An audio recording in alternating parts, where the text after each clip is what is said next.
All right.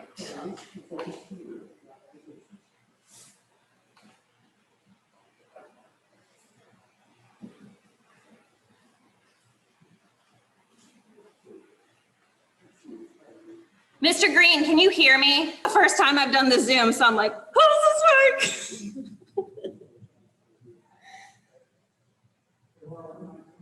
Huh? Control and center.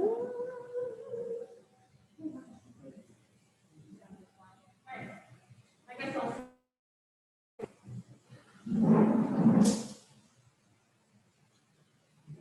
Hold off on putting this jacket on because it is so warm.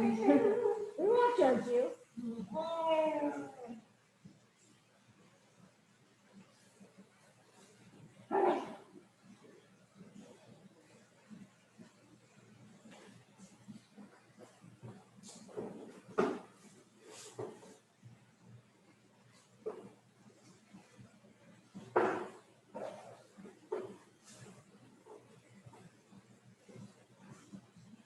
Hi there. Hello, hello. Hello, hello. I've got you right over here. So we can all hoot and holler together. Hoot and holler.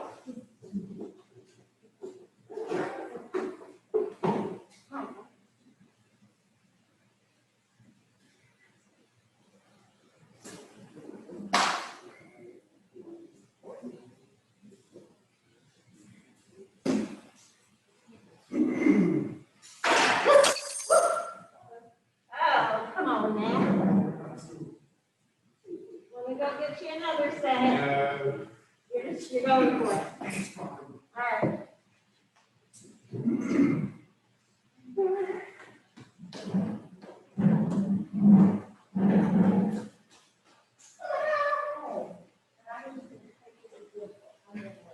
Yes. It will just be. So I can either go in front or go back. I have it right here. You're trying to do right here. Rock and roll. What are you doing? So we're drinking in the rain. And doesn't get any better than that, no.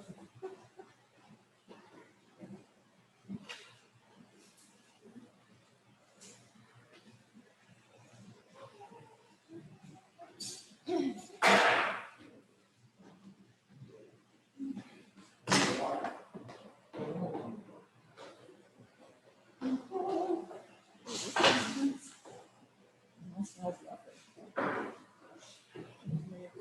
That smells lovely. There was one a couple of weeks ago that was very oaky, and I couldn't get it on the smell. Was it the Chardonnay one? It wasn't, it was a red. Oh. That was just really very oaky. And that was all on the smell.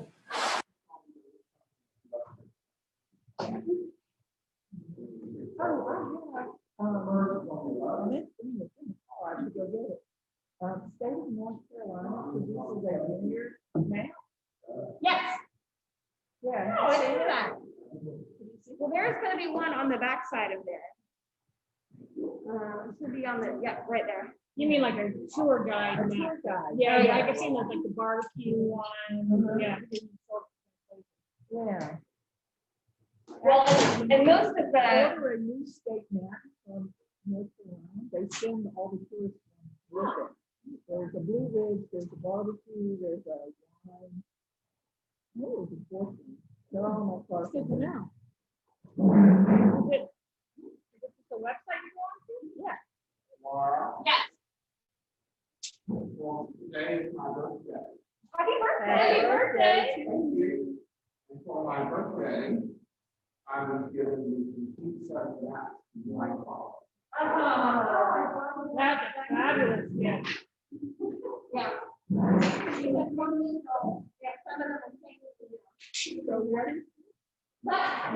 Folly is a book, but they have amazing maps and posters of every tropical map. Really cool. Very excited. I am hot, but okay. Hot. I'm just gonna run around. Who else is here? I think that's it. Hi, Miss Green.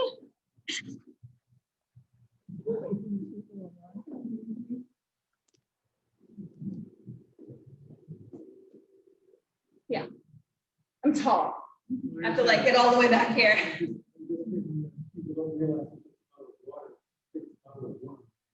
It is water. Oh, it's water. Very thirsty. You gotta stay hydrated. There's only a little liquid courage. Hello.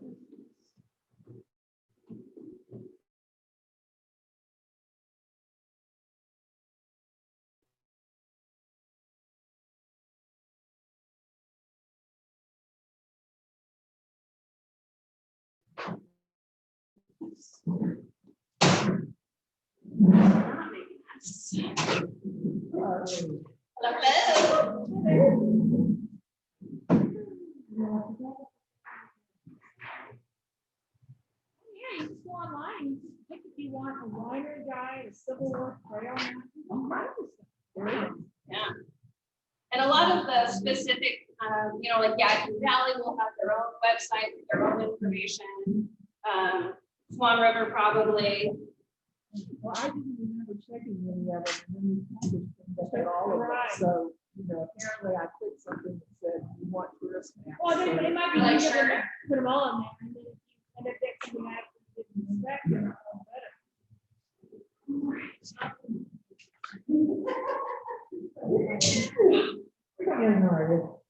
Good. I said I wouldn't be here for a while. but I'm Combinations. here. Oh, it's a sun. Oh, yes, yes. Well, thank you for joining me on your birthday. What did they find? I don't know. Potentially many of them, but this will do. Considering, yeah. All things considered. I feel like I saw some emails. I was on vacation, so I'm still catching up, but I'm sorry, Last, first to 11. Happy birthday. Well, folks, we are just waiting on, sorry, as I yell. All for me? All for you guys. We are still waiting on 2 other guests to show up here. But if they don't show up in the next few minutes, I'm gonna get rolling. In the meantime, I guess I can kind of babble about me, because there are a few names that I don't recognize online. Hello to the others. My name is Laura. I'm one of the sommeliers here. Oh, hello, Farrington Village. It looks like Paula or Teresa's logging on. First things first, put the mouse away for a moment. So I'm part of the beverage team here. You haven't seen me do any of the classes. This is my first Zoom class during COVID, because I've been holding down the fort over at the Belted Goat. If you're not well aware at this point, you can purchase pretty much all of the wines that we have in the shop on our website at beltedgoat.com. I know like folks like Audrey and the Greens have already gotten them and ordered. So that's always one option, since you can't necessarily like browse the shop these days, but you can do it all online. There are photographs if you're an image person like myself. So that helps a lot. A few other things to note. I've started doing kind of like holiday wine packages because as if we don't need another reason to drink and celebrate, why not? I'm sorry? Yeah. Ugh. So actually tomorrow is International Grenache Day. So we've already pre-sold some Grenache packages for those folks, but keep an eye out for these things. Like I know we're doing a champagne one. I know Mr. Sauerbrei might be interested. Champagne. That one will be going live probably this weekend as soon as I can get that up. We ask that you pre-purchase it basically a few days before the actual International Champagne Day or World Champagne Day, which will be October 23rd. So don't count me on it, but I think it's like October 19th, and I think you have to book it by. It's a Sunday.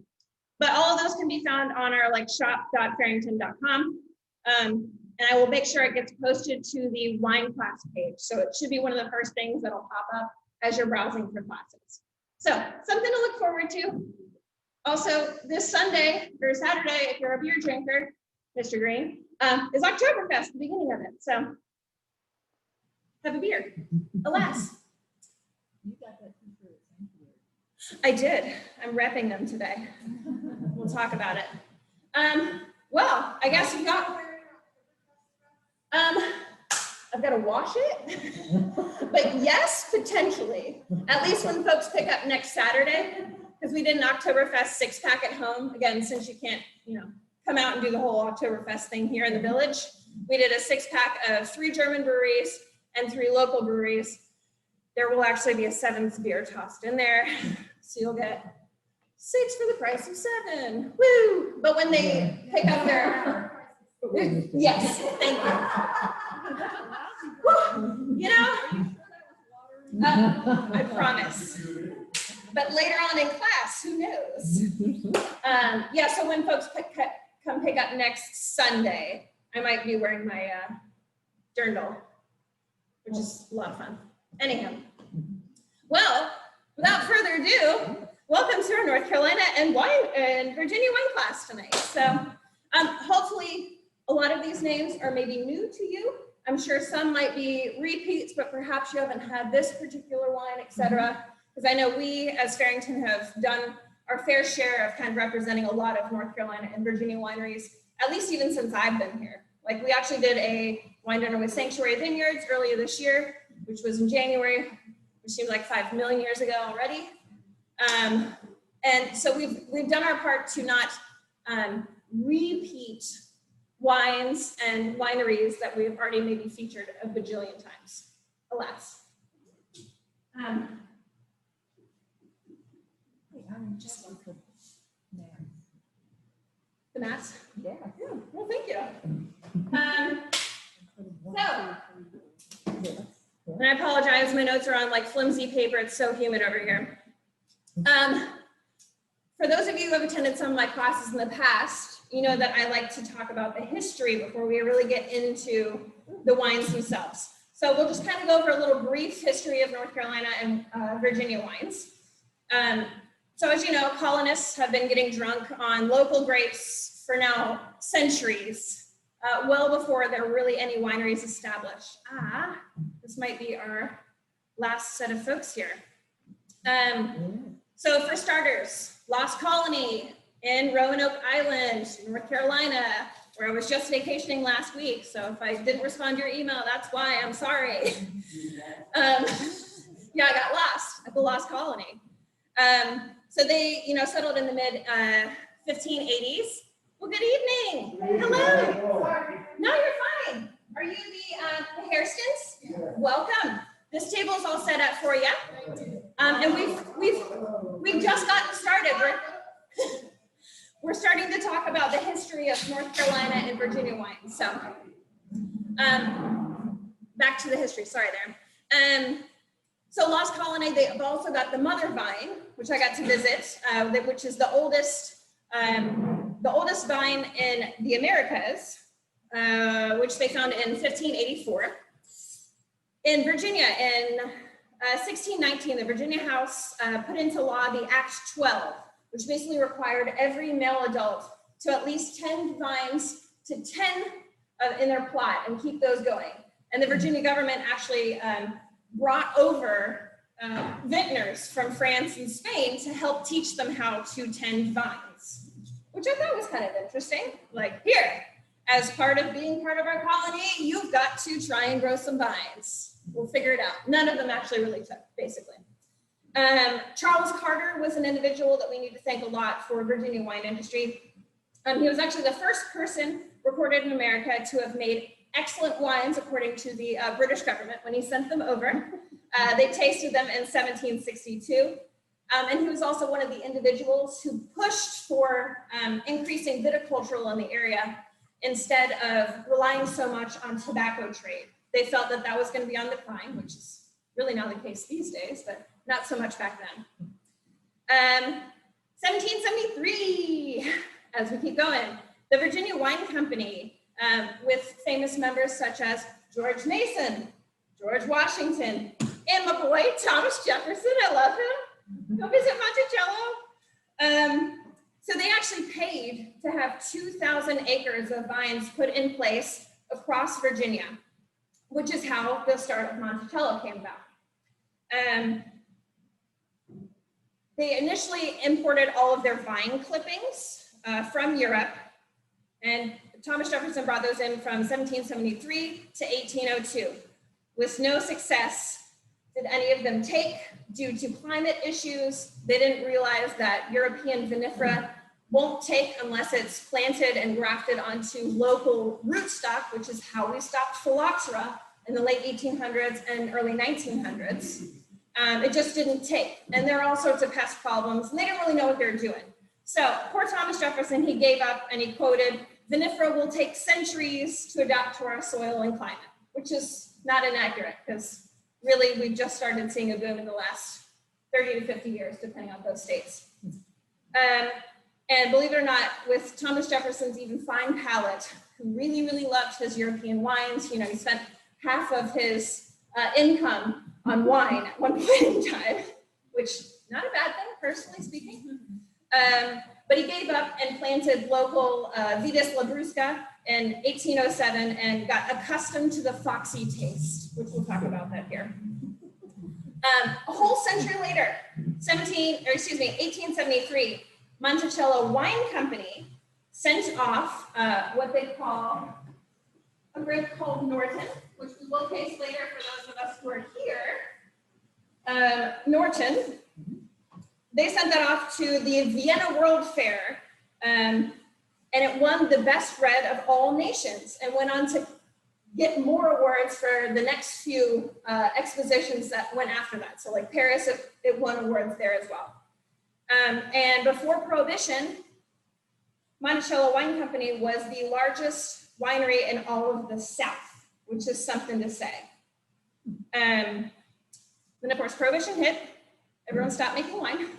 Well, with a few, sort of, kind of, yeah. Everyone stopped selling wine. Yeah, behind there, well, more so in like California and the northern states. I think really here in like Virginia and North Carolina, we would have just been making like, you know, concocting muscadine wines that might have had some herbals to them, which you do in your own time, but it wouldn't have been wine. Yeah.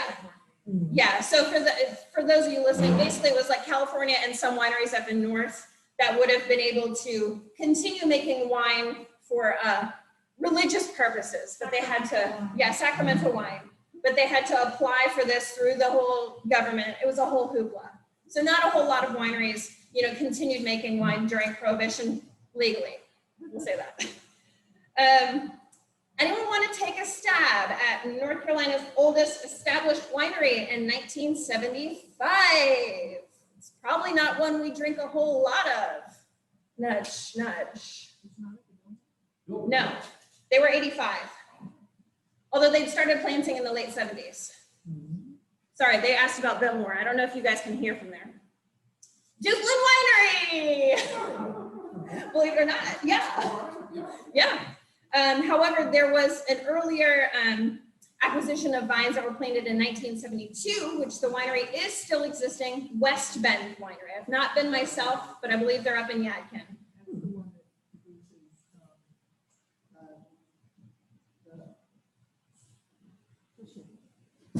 Oh, they're fish hippie.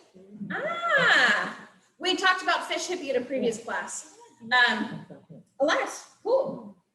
And then I know probably these three might be able to take a guess because I believe they were all in attendance of this wine dinner.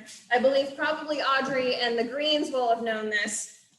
Virginia Star Winery, founded in 1976. Anyone? I'm not featuring them. Yes, Barboursville. Yeah, not featuring them because we've pretty much gone through a lot of their wines here in the past. They are so lovely. Barboursville. Mhm. They are outside of Charlottesville, so right in the Monticello area. For those of you listening who are not familiar with Barboursville, and we'll kind of talk about them throughout the course of the class. Oh, thumbs up here in the back, yeah. So they're really known for planting a lot of Italian varietals. They do Vermentinos. They're famous for their Nebbiolos. They do some beautiful kind of Bordeaux style blends called Octagon. Those are probably their most famous and well-renowned. But they also make Riesling, they make Chardonnay. Their Cab Franc, yeah, it's killer. And if you have the opportunity to go visit Barboursville Winery, they've got a beautiful library. Have y'all been to the library room in the back? Oh, put it on your list next time. Because this is where they keep all their vintage grapes. So they've basically got like a Coravin system. They'll pour you like a half glass or a full glass of, something that's 15 years old. They've got a killer sparkling wine that they're actually making at their family property in Lombardy, Italy, that they ship over. Last time I was there, maybe 2014, and their current vintage of that sparkling was a 2006. And it was like $30. It's awesome. This is a really good wine for North Carolina. For North Carolina, yeah. Where you have to preface Wines are really good wines, period. all together. All class. Yeah. Doesn't matter where it is. Yes. So if y'all are interested in Barboursville, send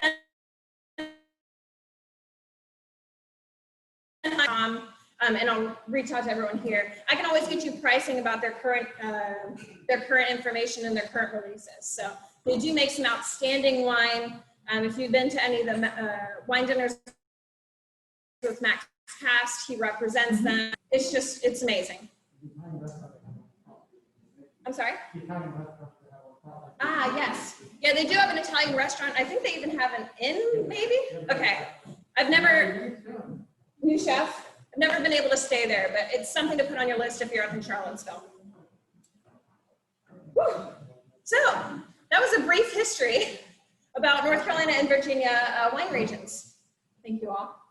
So I had Chef make some kind of North Carolina, Southern food to go along with our Southern wines here. So I believe there's some deviled eggs with pimento cheese. There should be some prosciutto and then fried okra. So I think a lot of these will go beautifully, especially with the whites, which, if they make it that far to the reds. Yes. Without further ado, there we go. Okay. This is probably the first class that we really want to talk about different grape types. I might have mentioned a few already, where most of the classes that we focused on are specifically for Vitis vinifera. These are all the European grape varietals that you're most familiar with, Chardonnay, Cabernet, Merlot, Sauvignon Blanc, etc. So those are mostly the classes that we deal with are with European vinifera. But today, since we're talking about North Carolina and Virginia, we're also going to discuss hybrid grapes, which were specifically made as crossings to work better with particular climates or for pest control, as well as some native vines like muscadine, which is a native vine, which we've not really talked about before in other classes. So Vitis labrusca. Anyone had Manischewitz? Then you've had Vitis labrusca. Well, Lambrusco, the sparkling from Italy, totally different. Oh yeah. So yeah, we're talking, but also delightful in a weird way. They're just as funky, kind of. So Vitis labrusca, these are grapes that go by like Concord grape juice, Catawba, Delaware, and Niagara. They're known as foxy grapes. Not anything to do with the fox itself, like they eat them, but that they're unique, earthy, and they have this kind of sweet muskiness to them. Yes, foxy? Yeah. It's kind of just like what the settlers came up with, because I guess, you know, they had a lot more passings with foxes than we do these days. So maybe foxes are a little on the sweet and earthy side with their musk smell. I don't know, I haven't run across too many foxes. And then one other grape that we're talking about, muscadine. This is called Vitis rotundifolia because they're so rotund and fat and beautiful, juicy little grapes. Muscadine is the general name of the grape family itself, but then you've got all these different kind of like, not necessarily clones, but cultivars. So like Scuppernong, which is just the green version of muscadine. It's in that same family, but most of the table grapes and wine grapes that you have for muscadine, they're going to be Noble, or called Noble, or Carlos, or Magnolia. Those are the three that you pretty much see pretty often. But again, those muscadine grapes, big, fat, juicy, they've got thick skins, they've got thick seeds. Thank you, Todd. And they're apparently deliciously healthy for you. They've got like 4 times the amount of antioxidants and all the other even high tannin red grapes that you'd find in Europe, like Petit Verdot, Cabernet Sauvignon, Tannat. All of these are much healthier for you. So if you like the flavor of muscadine, eat those. They're great for you. They're not for everyone though. So we'll dive into more recent history, which by the way, on your information pamphlet, we've got 2 wine maps, one for North Carolina and one for Virginia. So you can take kind of a closer look at those. North Carolina and Virginia are some of the top 10 largest producers of wine in the United States, believe it or not. Yes, we are. So North Carolina is 7th on that list, and Virginia is in 8th place. Also, we do a hell of a job by supporting the local economy because North Carolina is a little farther down, but Virginia's in the top 10 for the wine economy. They support it by $5 billion, and North Carolina is not far behind at $4.8 billion. So we're do your fair share to support the local economy here. Drink up. Currently, there are around 300 wineries in Virginia and just shy of 200 in North Carolina. To give you a good idea, in year 2000, there were only 25 wineries in North Carolina. So that's about a 1,000% increase in the last 20 years. And then for Virginia, they basically doubled since 2005. They had 129 wineries in 2005, and now they're at 300. We also do our fair share of supporting the local economy also in jobs.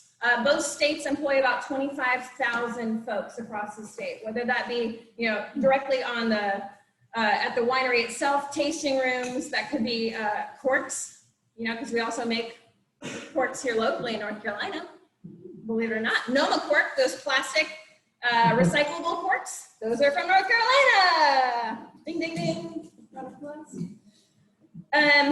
So back here to the maps, we'll quickly go over North Carolina's AVAs. So if you'll take a look at the map, North Carolina is pretty much separated into 3 different regions. You've got the coastal, you've got Piedmont, and the mountainous. But as you can see, there are no AVAs, which is the American Viticultural Area. If you're familiar with Napa Valley, Sonoma Valley, these are also AVAs. So I'll talk about that pretty often. There are no AVAs currently in Eastern North Carolina. So when we're talking about these AVAs, they'll all be in the Piedmont and in the mountains. Duplin County does not have its own AVA. It's just simply North Carolina wine. And without getting into too much about stinking labeling laws, that's all they can put on there. As long as it's 75% from North Carolina, they can put North Carolina on the label. Alas. And then when we're talking about Virginia, you'll see that these AVAs are literally all over the map.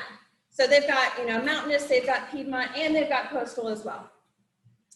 North Carolina has 6. This map is a few years old, and in fact, there is not currently a more up-to-date map because there was a new AVA that got put into place last summer, and they just haven't gotten around to putting it on the map. Alas. So in order of AVA appearance, Yadkin Valley was the first one in 2002. Many of you are probably quite familiar with a lot of the wineries in that region. which we'll be featuring one of them today. Swan Creek was in 2008. There are about 7 wineries there. Our dear friend Jeff here actually brought from his private cellar wine that we'll be featuring at the end of class from one of these Swan Creek wineries, Raffaldini. You might also know Piccioni or Dobbins Creek. Those are all within that smaller AVA. Next up is Haw River, 2009, that was founded. Yes, Haw River does have its own AVA, which basically starts here in Chatham County and goes due north all the way up until the Virginia border. So we have actually our first wine here today is featured from Haw River. There are 2 other wineries you might know. Grove, if you attended one of, Paula did a Nebbiolo class a few years ago that featured Haw River Grove's Nebbiolo, which is fantastic. And then Iron Gate. I personally love their Chamberson. Light, easy-bodied red you can pop in the fridge for a few minutes and have on a hot day. Alas. Then we've got 2 other ones that you've probably not heard of. There are not a whole lot of wineries currently established in both of these regions. Perhaps in 10, 15 years with weather getting a little bit warmer and vines getting a little bit more established, we might see more things coming out of there. But in 2014, you have Upper Hiawassee Highlands that was established that is also shared with a corner of northern Georgia.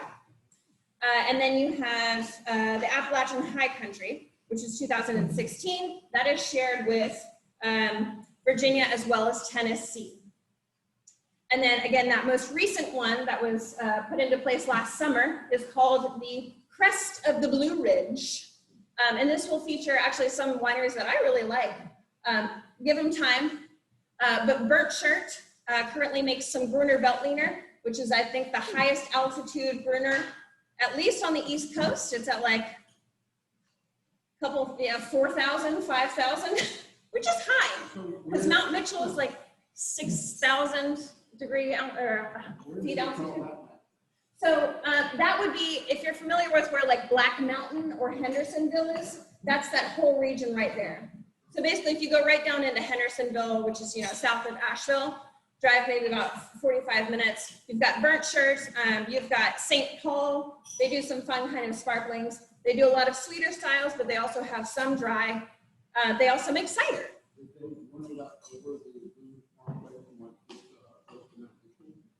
It doesn't go that far. So I think once it hits the end of Henderson County, it stops. Yeah. So those are the North Carolina AVAs. And again, we'll be featuring 3 of them today. Well, one of them's not an actual AVA. One's just a standard North Carolina.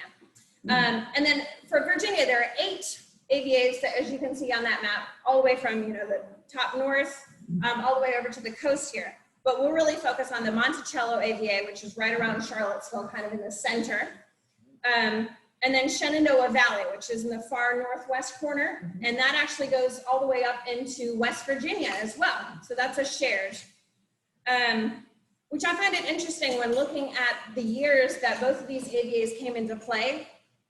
So again, talking back to California, how most of those, Sonoma wasn't until 1973. Napa was the same year.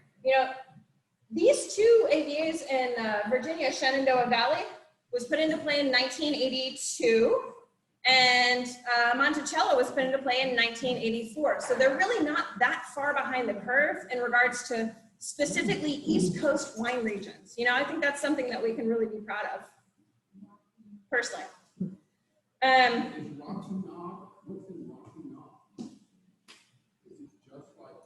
It's such a small little, it's like there must be like 1 or 2 wineries. Because basically the winery has to apply and submit paperwork to the Tobacco and Trade Bureau to say, hey, I really think that my surrounding area within this county has some really specific, great microclimate. We really grow these things beautifully. I'm going to submit to you to say, please take a look into this. Sometimes it can take, a couple of years. I'm not sure. Well, yeah, we'll have to take a gander later.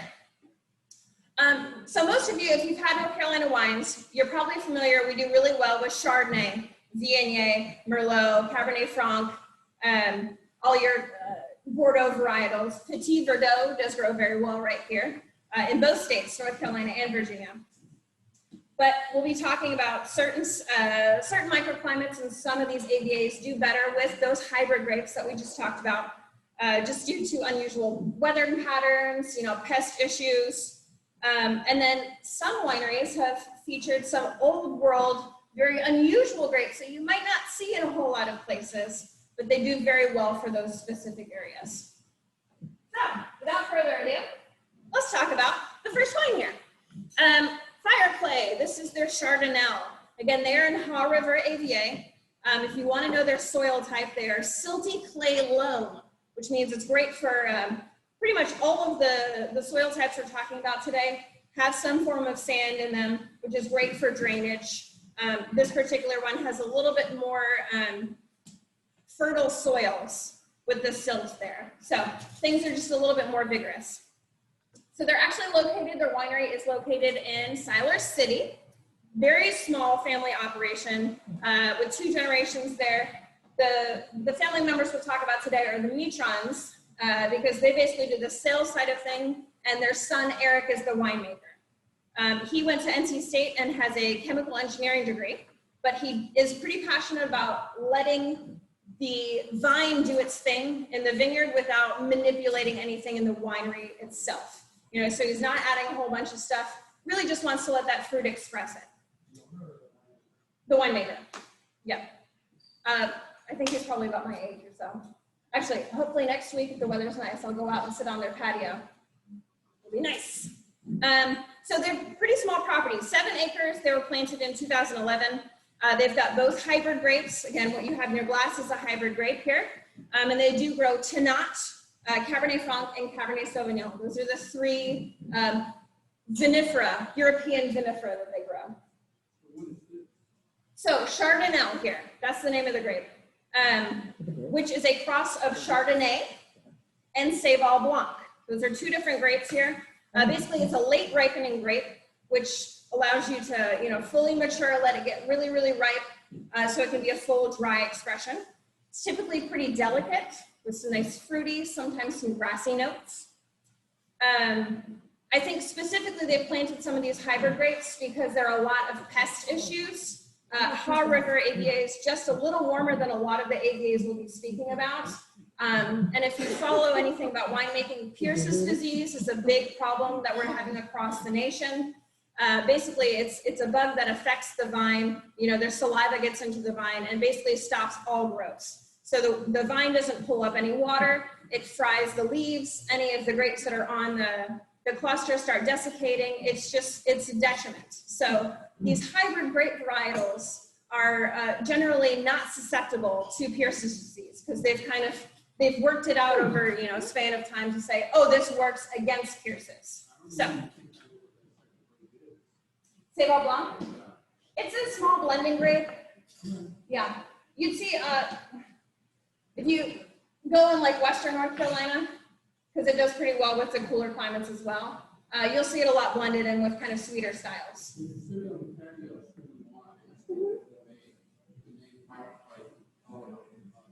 Well, it is, yes, specifically because they have so much clay in their soil. So yeah, hence. No, it's all stainless steel for this particular one. Yeah. So yeah, it's not aged in any clay amphora or anything that funky. Yes, it is prosciutto, not country ham. Correct. Yeah.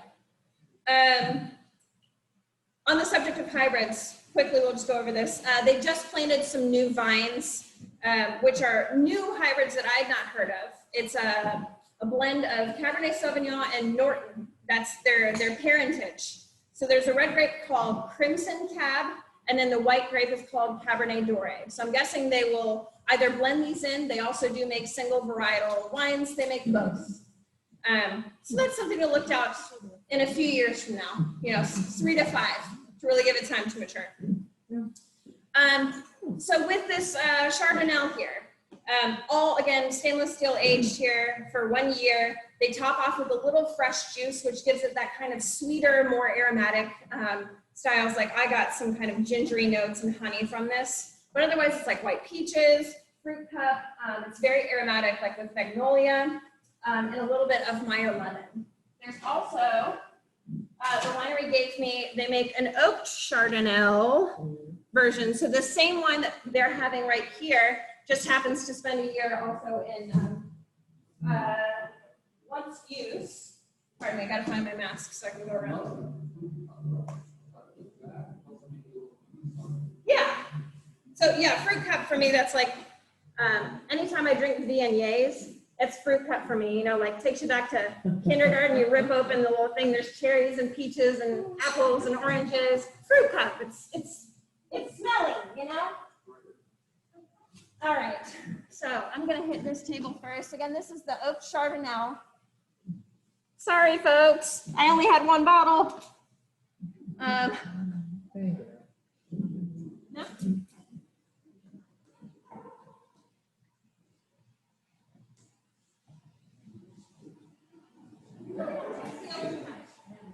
It does go under malolactic fermentation, so it gets a little bit more of that texture.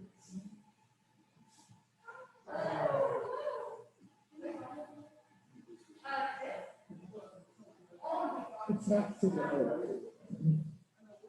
It's how you turn down. Yeah. Usually not like okay with that.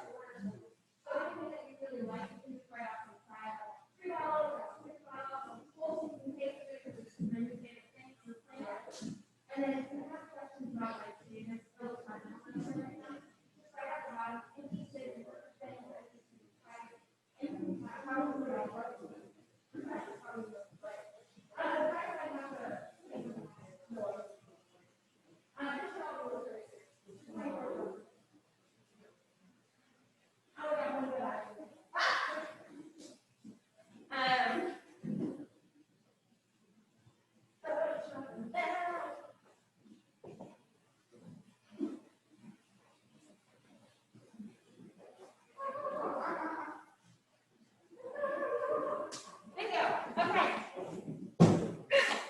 sorry, we're all poured now.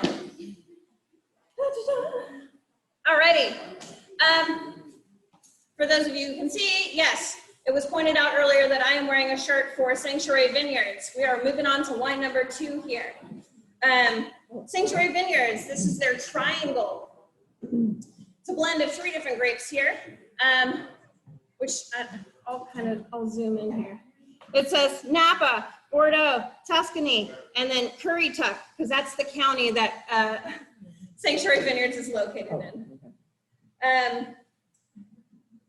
This is the only wine that we're talking about today that does not have a specific American viticultural area. This is just North Carolina wine because John Wright does occasionally source some of his grapes from all over the state to make some of these wines. Obviously being, this is the farthest east winery in all of North Carolina, which is already a feat because it's so stinking hot. But they do get a lot of breeze coming off the sound. They're not on the Outer Banks. They're 20 minutes away from Kitty Hawk. Yes, yeah. So if you take the northern route to the Outer Banks, huh? Yeah, the double barrel. Yeah, so they're in a tiny little town called Jarvisburg. You cut through them on your way up through the Kitty Hawk Bridge going north. They are also the only Eastern North Carolina winery to plant Vitis vinifera, European varietals, as opposed to muscadine. Because in Eastern North Carolina, we really do like our muscadine, because that's where Dublin is. So most of those sandy soils are planted straight just for muscadine grapes. So John Wright, this is his family. They've been there in Currituck County for 7 generations when they shipwrecked in Duck in the mid-1850s. They're true horticulturalists. They obviously tend these beautiful vines that we're talking about, but they also still grow crops. They've got corn, wheat, and soybeans still on their family farm, kind of planted around all these different vine plots as well. So it's a neat little place to visit. They've got 28 acres. Not all of that is planted to vine. Again, some of that's planted to their their crops. I forgot to mention, they do have their own muscadine vines, but only for family consumption. They're making jams and just eating the grapes, but they're not making their muscadine or anything out of this. We talked about their wins there. So their oldest vines were planted in 2002. And every year, John has to replace about 2 to 3% of the vineyard just because that climate is so hard on those vines out in Eastern North Carolina. Also, because the warmer your climate gets, the more susceptible your area is for Pierce's disease. He has had Pierce's disease, I think probably every year for the past 10 years on certain plots of his vines. So he's having to constantly replant.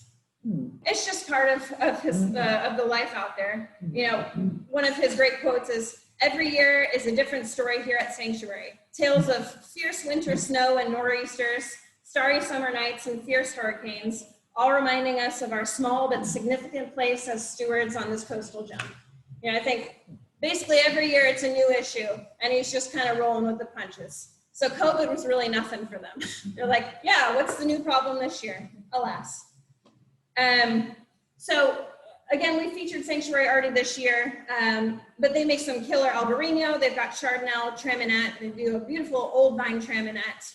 Viognier, they've got some Norton, Tempranillo, Syrah, Tannat, and Aglianico, which they're having to pull up this year. It's just not something that they can further sustain. That's a very thick-skinned, bold Italian red grape that does wonderful. So if you can get your hands on some of their 2015 Aglianico, I think that's going to be the last bottlings of it. So kind of talking about the weird things that go on the coast.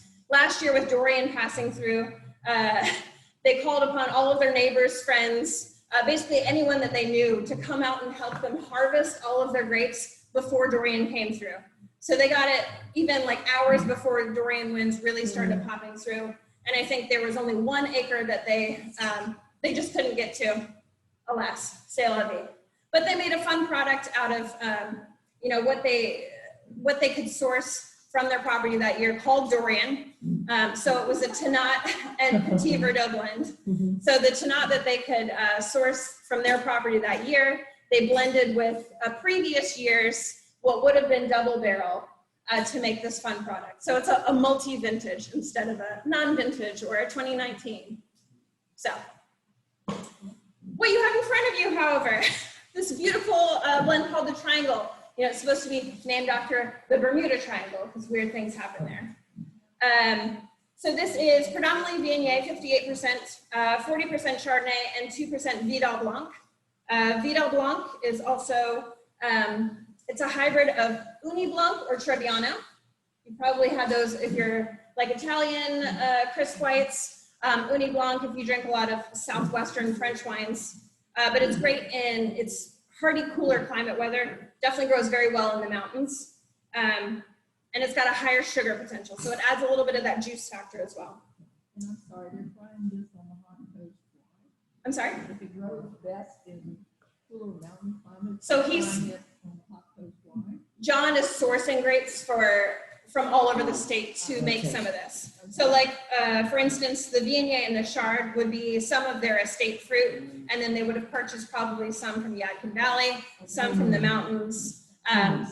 Not all of these that they make because they make such a variety. I mean, they make like 20 wines, maybe 25 different wines. So they can't produce all of that on their small, like what's probably 15 acres of actual vineyards.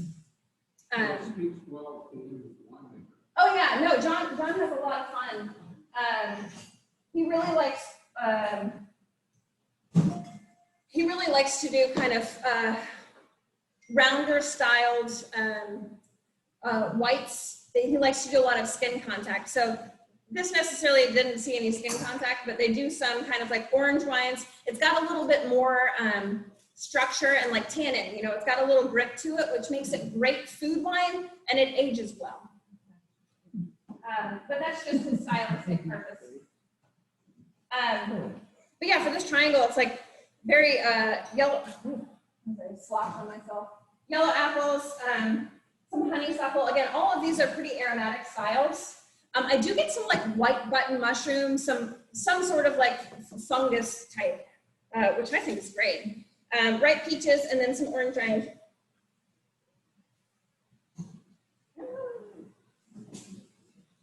All right. How's everyone enjoying wines number 1, 2, and then 1B? So far, so good?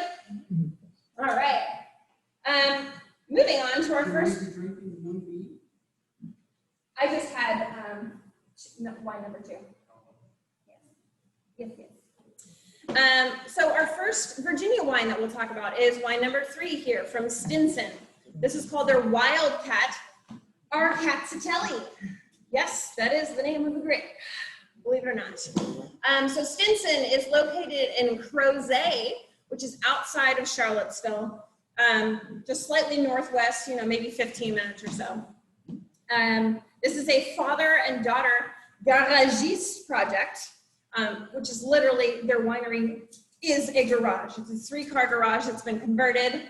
They've got all their winemaking stuff on one side and then a small little tasting room where you can also buy like local eggs and cheese and meats, So they're trying to make it kind of this like community little thing.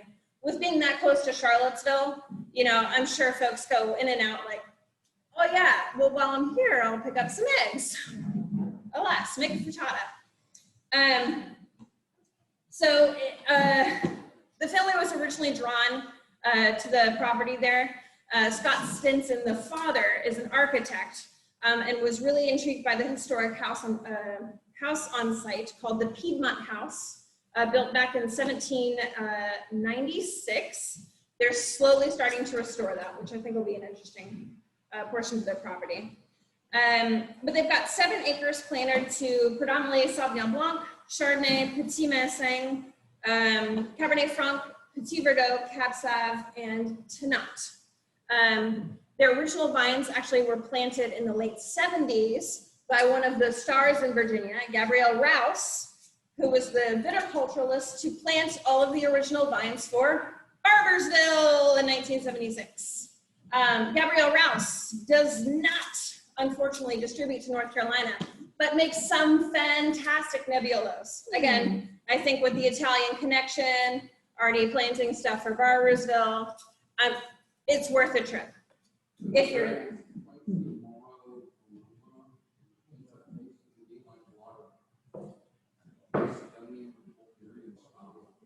The Arcatzelli, it's very herbal, that's for sure.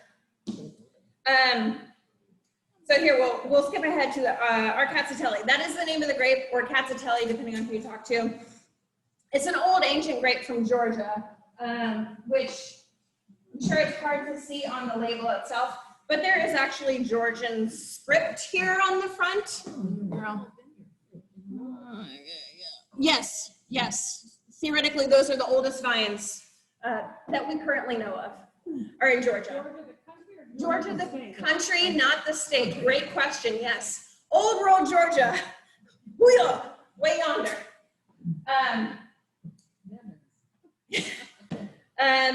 So let's see. So this is actually, this wine is made in a pretty new world style of a style called orange wine, which is something that would have been very traditional in Georgia because you're using amphora clay pots instead of any oak. Basically, when I say orange wine, I put that in quotation marks, is when you have a white grape that is basically treated as if it were a red grape. So when you say like rosé wine is red grapes treated as if it were white wine, orange wine is white grapes treated as a red wine. So it's fermented with the skins, so which means why the color is so deep and golden. And it's got a lot of tannin and structure to it. Again, this is a very approachable style of orange wine.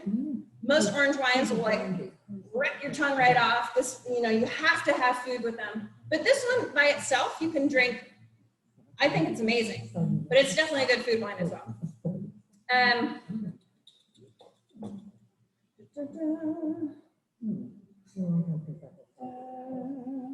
Let's see. I'm skipping over some of my notes. but we talked about how herbaceous this is. To me, I got a lot of basil. It's got some orange blossoms to it, wet river rocks, blood orange, a little quince, Parmesan rind. It's a little nutty, a little cheesy, a little leesy, and some pink peppercorn. But those are just my notes for it. Anyone else get some like off-kilter things you would not normally taste? Yeah.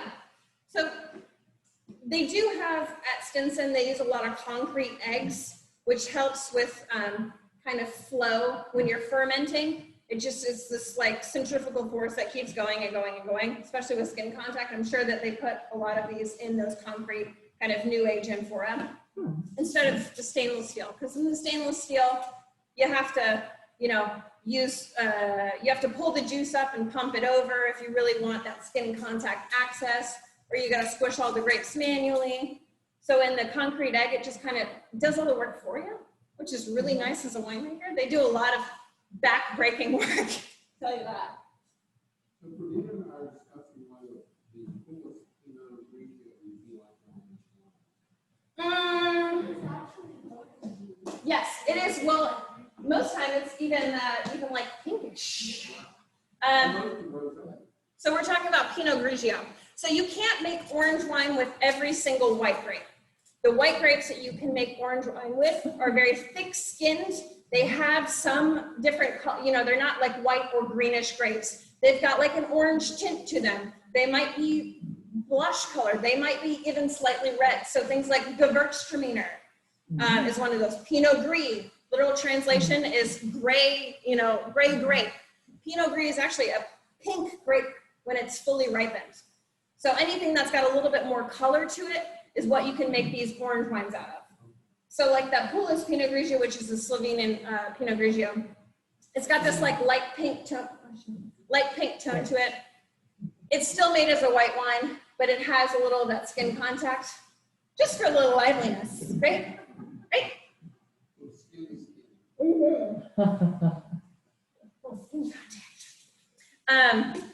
So Stinson is also, if you're familiar with the concept of the Rhone Rangers from California, there are 2 wineries in all of Virginia that are part of this Rhone Ranger. So basically they advocate growing Rhone grapes. Those are Grenache, Syrah, Mourvedre, all the things that would normally go into those, Marsanne, Roussanne. Stinson is one of those 2 properties. So I thought that was pretty fun. Let's move on to some red wine now. No, I'm thirsty. So next up is our Livingston. This is their estate Pinotage. They are located in Monticello. So still staying in that same AVA.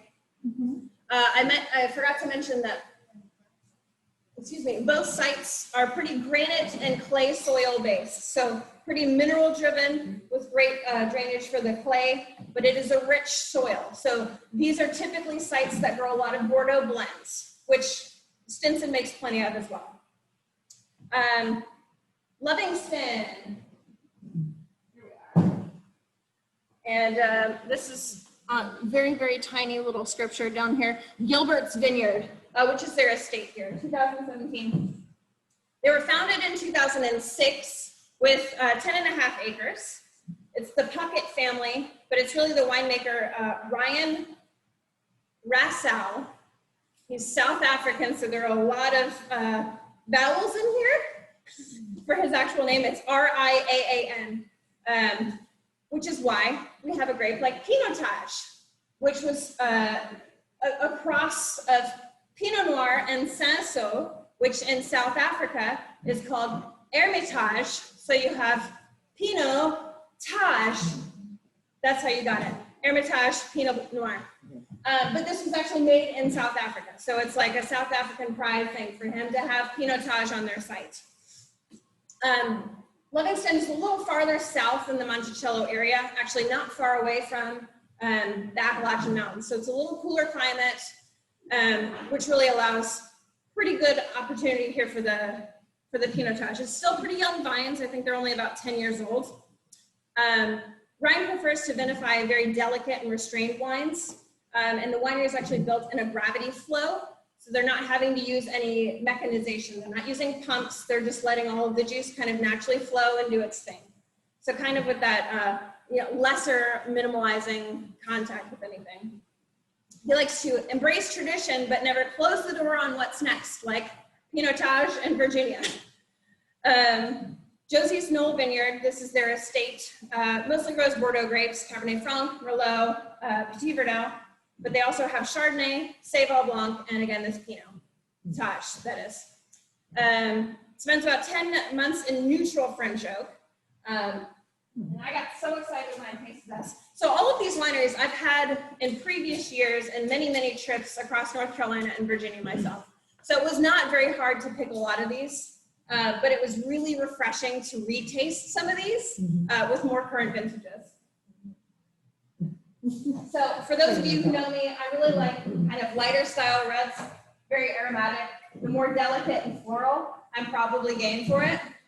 So this was just like such a pep in my step. I love it. Taste on this, you'll get a lot of strawberry, raspberry. You get some dill, fennel, some fresh soil. It's very light colored here, you know. If you take it against your white paper, you can see through it. And it's medium minus body, which Pinotages can be a little lighter on the style. They can be a little bit more medium plus. But with that gravity flow, since they're not pumping over, they're not fully extracting all the juice and grapes. It's a very nice light style here. Perfect for some barbecue or your prosciutto. Did you already eat all your prosciutto? You're like, dang it. No, she said, oh, it's a very barbecue. Yeah, barbecue. Nice little smoky component.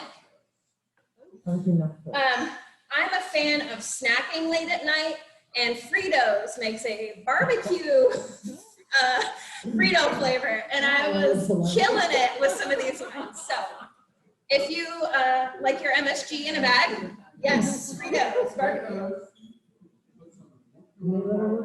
Okay, yeah. Well, hoop cheese, yep, I feel it.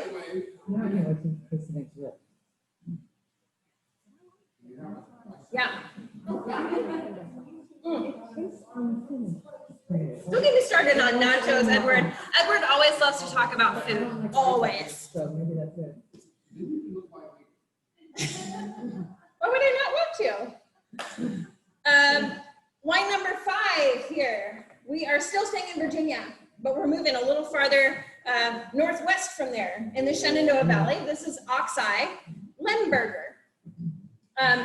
Since we're now in the mountain region of Shenandoah Valley, you're going to get a lot more granite, limestone, and sandstone soils. So a lot more mineral driven. You'll get a lot more of those old world properties. So they are located in Staunton, which is basically like, I think really only like a 30 to 40 minute drive, pretty much due west from Charlottesville, but you got to go all the way up mountain and back over. So it's a nice, cool climate there. We're talking 1,800 feet elevation. So much higher than a lot of the places we already talked about right now. They originally purchased the property, the Kears, 100 acres, but they've really only got about 23, 25 planted to vine. Their oldest vines were planted in 1999. And they were originally selling off their fruit until they purchased their own winery, or they built it all the way in 2010. So still pretty like new on the scene, but they'd at least had established vines to work with. They only use their estate fruit and they don't source. So pretty much thus far we've talked about, Sanctuary is the only one, Sanctuary and Stinson are 2 wineries that source grapes from kind of nearby areas. Everyone else is only estate fruit.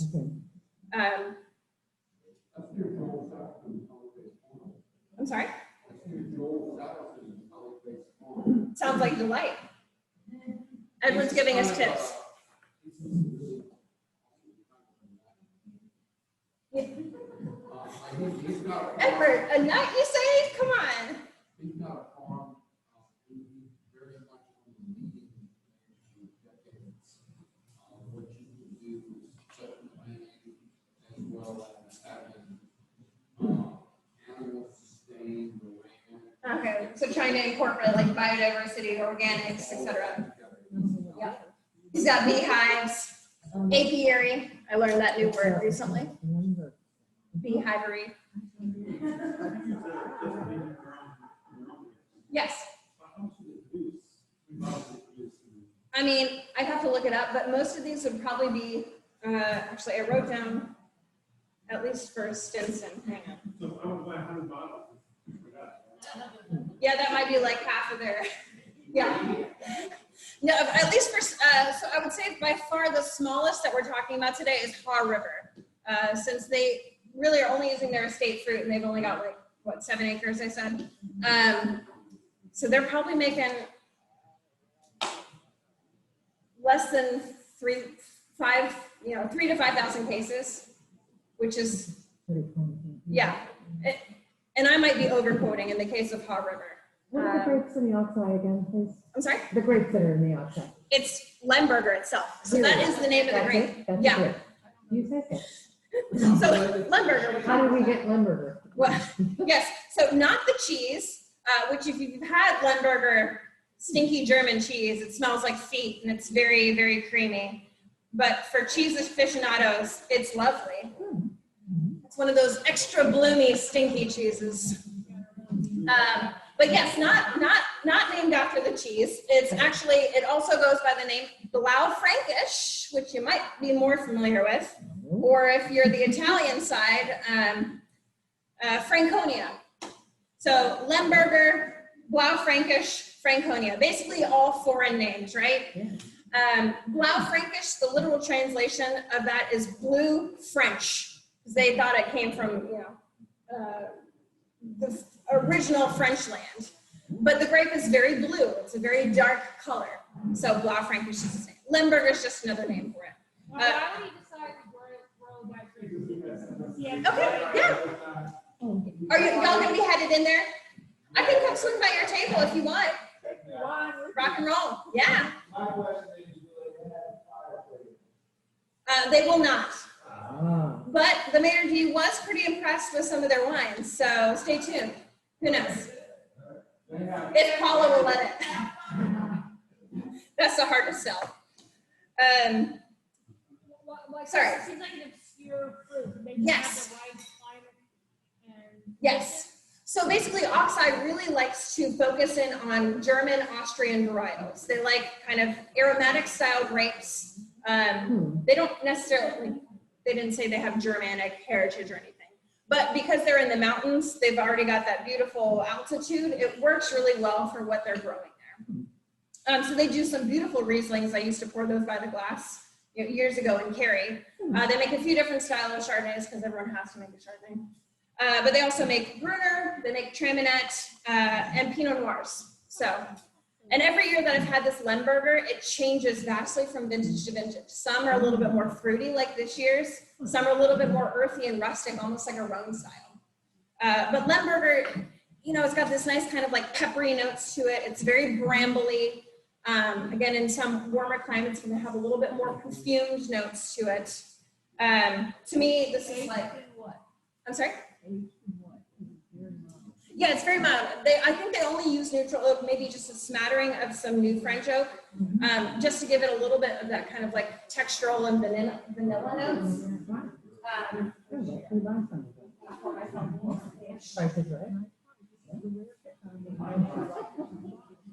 Yes, you're right, because now there's $15 at the end here. Yeah, so very peppery, little cherry notes. This one's very brambly to me, and it's got a lot of herbaceous notes too on this one. So like I got some anise or fennel, something in that dill family, violets, anise, yeah. Which I'm not a big fan of licorice, so that's one of the first things that always punches to me. What do they call the alcohol content? It feels like it should be very high. I think that sounds pretty reasonable, like 13. Let's see. 13.3. Yeah, so the Pinotage here is 13.5. The Oxide that you're having is 13.3. And then the Steel and Stone that you'll be having is probably like 14. Hang on. Stay tuned. Only 13.6. Take it back. It's going up It slowly. may be how much better all of these ones are, something I would add, the same North Carolina, Virginia availability 15 to 20 years ago. These are all vastly superior. Yes, yes. Oh yeah, oh yeah. Well, I mean, Yeah. once people can figure out really what they're doing with their vines, letting everything kind of settle, let their vines get a little older, we're only gonna see, I'm sorry? Now we're supported by universities.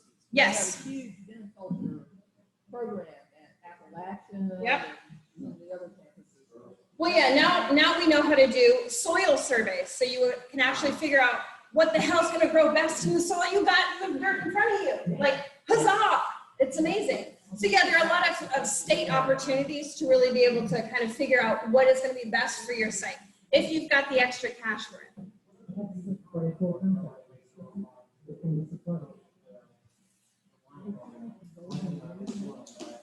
I'm sure it's near Yadkin.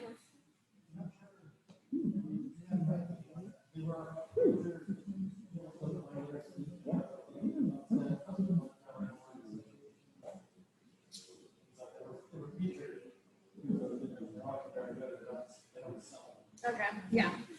Jeff was saying that there are some local universities that actually make their own wines on site, I guess, as part of their viticultural program. But yeah, even like trade schools all across North Carolina. Yeah, figured it out. Actually, the Culinary Institute of America is the only legal entity that can serve underage students as part of their wine program. But yes, if you have $100,000 to shell out to go to the CIA, you can have some wine, bud. I bet. Well, yeah, being North Carolina is an agricultural program. Like, they have a lot to give. And obviously in Monticello, I'm sure there's Virginia Tech. That's really not that far away. I'm sure that they help out a lot across the state. Yeah, probably Tech. Surrey Community College. Yeah, actually, Golden League money in the university system and the community college system to help the transition from tobacco to wine. Hmm. And so that's where some of these programs got their interest. Originally from, yeah. Let's see. We'll get to the last wine here. Sorry, y'all. We're talking all sorts of things. Jones Mondrio, our last winery that we'll be briefly speaking about today. This is their Steel and Stone. They're located in Yadkin Valley proper. They've got Fairview sandy loam soils, if you really want to know. They have a slightly higher altitude, not as high as Oxeye, which we were talking about. But for still being in kind of like the flatlands Piedmont area, they're 1,400 feet elevation, right at the base of the Blue Ridge Mountains. They're just outside of Winston in a tiny town called Thurmond. If you're familiar with where McRitchie Winery is, they're right around the corner from there. It's two families put together, Jones Mondrio. You've got the Jones family, Diana and Chuck. They're basically the folks that I deal with the majority of the time. And then I believe their financial backers are the Mondrio family. Aren't the two women the primary drivers? Oh yeah, Chuck and Diana, yeah, absolutely. Yeah, so Chuck actually personally delivers all of the wines himself, and Diana normally makes all of the social calls and does the tastings, etc. They're very active for such a small little winery. Jones Mondrio, number 6. So they were founded in 2007. They've got about 30 acres of vines. They're only using their estate fruit, again, not purchasing from anyone. They just recently planted 600 new Viognier vines, which is of a clone from Condrieu. So, the creme de la creme of Viognier, that is. And they just planted Gros Massing, which, if you're familiar with Jones Mondrio, they're pretty famous for their Petit Massing, which we used to serve by the glass here for a year and change. Yes, it's fabulous. It's very dry, fairly alcoholic. It's normally around 15% because they fermented all the way dry. This is their Petit Massing, which is a very bold, dry style white wine. But I would say that's what they're most famous for whites, and then their Bordeaux's really are the reigning king here. So they're Steel and Stone. This is their 2015 vintage. Yes. which to me still feels like it's got a few more years that it could hang out in the cellar before it's really, really fully matured. Because they're called steel and stone, is that how they cast it?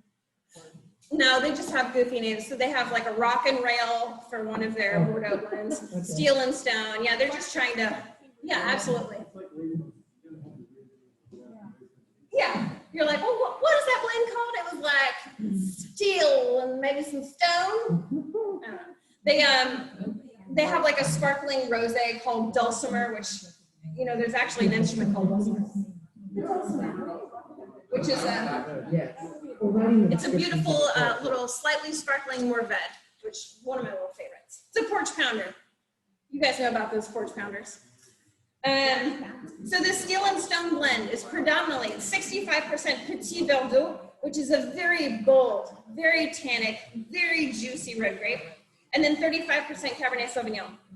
It does say 40 months in new French oak here. So it is a bold baddie. Lots of dark fruit here, blackberries, plum skin, black cherry, very fruit forward, some strawberry preserves, a little bit of gravel there, kind of with your Bordeaux-esque, your Grave, and then some cinnamon. Well, I think of it as kind of like charcoal. You know, when you're like playing with the grill and you're scrubbing everything off and you get a little dust flying.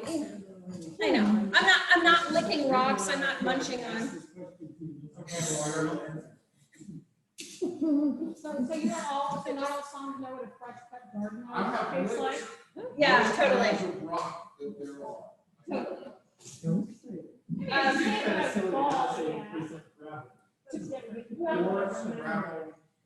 And then I've got one more wine that y'all also have at home, so I want to pour that one quickly for you. Did you give a big glass to this for a reason? It's just, it was the boldest of the style, and that's kind of a true Bordeaux style glass. Okay. The rest of them are just kind of white wine styles, which, fun fact, when I sign off here and we talk to these folks about Norton, if you're familiar with Riedel, they're the folks who make all these fancy glasses that you currently have. They make very varietal specific grapes, grape glasses. Norton is one of those grape glasses that they recently made, which I think is crazy to think that it's a native vine to Virginia, and they have this specific glassware for Norton. So that's a little something. We're on the map. Yeah. Yeah, we are. So hopefully this has warmed up a little. Okay. Yes, we're good. So actually, we're doing. Pardon me while I pour real fast. And so I had signed up for this, I realized we had that at 8 o'clock, so I got tasting some. Wow. So you're going to It's a virtual one, but they sent us the 3 bottles, and then they're doing like an online thing and like a well, if it's 3 bottles that you can pour yourself, those can disappear fast, right? Luckily I can work in the living room. Speaking of bottles, Yes. little bottle. So what from Pinnacle are you getting text? So we got the new release parties, so we got the Chardonnay, the Baby Grange, and a, I think it's a St. Henri. You must be a member of the club. My husband, he is, we haven't lived this amount of time. When we got the invite, we got the Some sort of kids bottles. stuff, flavor, I can't place it. Oh, I like to remember this club. Oh, yeah. That's a nice butter bean. Well, you'll be home, so yeah. Yeah, done yet? Oh my God. So good. Did you eat dinner? Yeah, You that's say good. house burger. Awesome. Yeah. Sure about that. Just mark out a few fries and you can talk. So is this the one?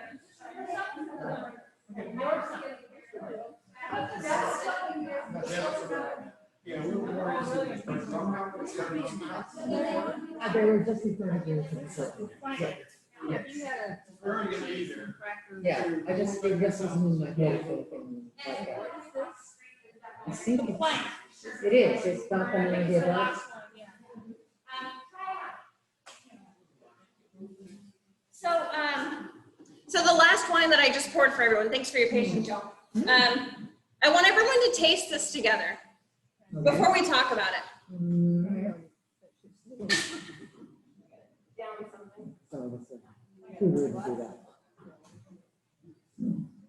So this is supposed to be made in a dessert wine style, which is why for those of you here at class, it's in a smaller glass. But it is only 12.5%. It's not fortified by any means, but to me, it reminds me a lot of like port styles, like a ruby style port, not a tawny, because it's very fruit forward.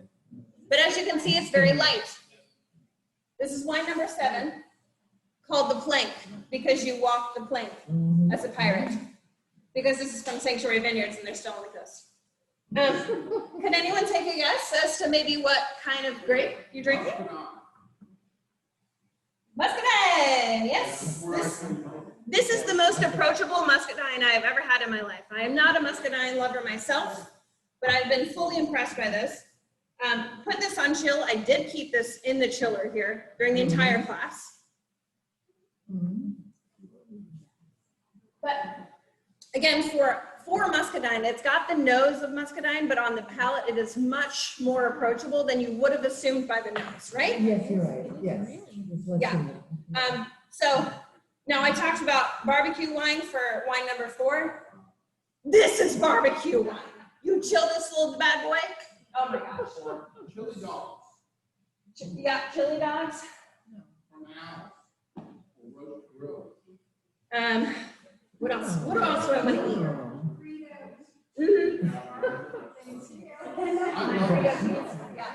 They used to be a man.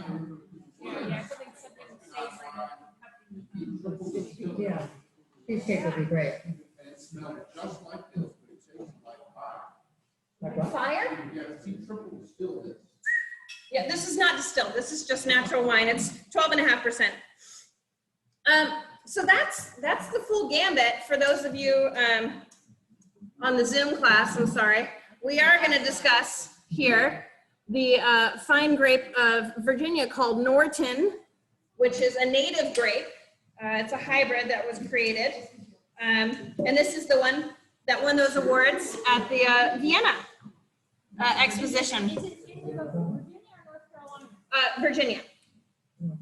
So again, thank you all for coming on and hi. Thanks for zooming in on this evening. If you were interested in any of these wines, just shoot me an email. I think almost everyone's got my email. For those of you who are new, my name's Laura. It's L Francis, FRANCIS @farrington.com. So you can shoot me an email or you can drop off the sales sheet over at the inn, either or. So merci, Audrey. Bye, everyone. Thank you again for joining.